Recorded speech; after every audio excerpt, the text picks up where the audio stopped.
Bonjour à tous. Alors dans cette vidéo, je t'explique rapidement comment reconnaître si un nombre est un carré parfait ou pas. C'est une notion qui est beaucoup utilisée en troisième, mais on l'utilise également en quatrième et bien sûr dans les classes supérieures. Nous allons d'abord commencer par la définition. On dit un carré parfait est un nombre entier positif ou nul qui peut s'écrire comme le produit d'un entier par lui-même. Autrement dit, un nombre n est un carré parfait s'il existe un entier k tel que n est égal à k fois k qui est égal à k au carré. Bon, je vais prendre un exemple pratique, ça va être plus facile à assimiler. Si on veut exemple connaître si 49 est un carré parfait et on doit essayer de voir comme la définition dit, on doit trouver s'il y a un nombre k fois k, donc un nombre qui se multiplie lui-même qui est égal à k au carré et qui est égal, le k au carré là, qui est égal à notre 49. Et oui, 49 est un carré parfait parce que on a 7 fois 7 qui est égal à 7 au carré, et 7 au carré c'est bien sûr 49.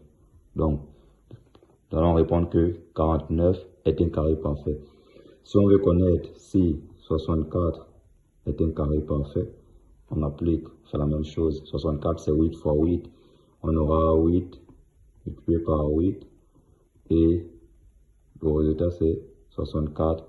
Donc oui, 64 est un carré parfait. Maintenant, si on veut connaître si 5 est un carré parfait, par contre là, quelqu'un d'autre peut tout de suite voir qu'il n'y a pas un nombre entier parce que on a parlé qu'on doit un nombre entier positif. Il n'y a pas un nombre entier qui se multiplie lui-même qui donne 5, mais c'est pas évident de voir ça tout de suite. D'où la deuxième méthode la plus utilisée, c'est de faire la racine carrée de notre nombre. Exemple, on peut, pour connaître si 5 était carré parfait, on peut essayer de voir la racine carrée de 5. Et la racine carrée de 5, c'est approximativement 2,24. Or, la définition nous dit qu'un nombre est un carré parfait. On parle de carré parfait si on a un entier positif. Alors que 2,24 c'est un nombre décimal.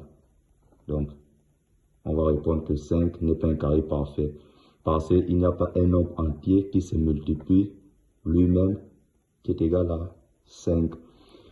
D'où, comment reconnaître si un nombre est un carré parfait?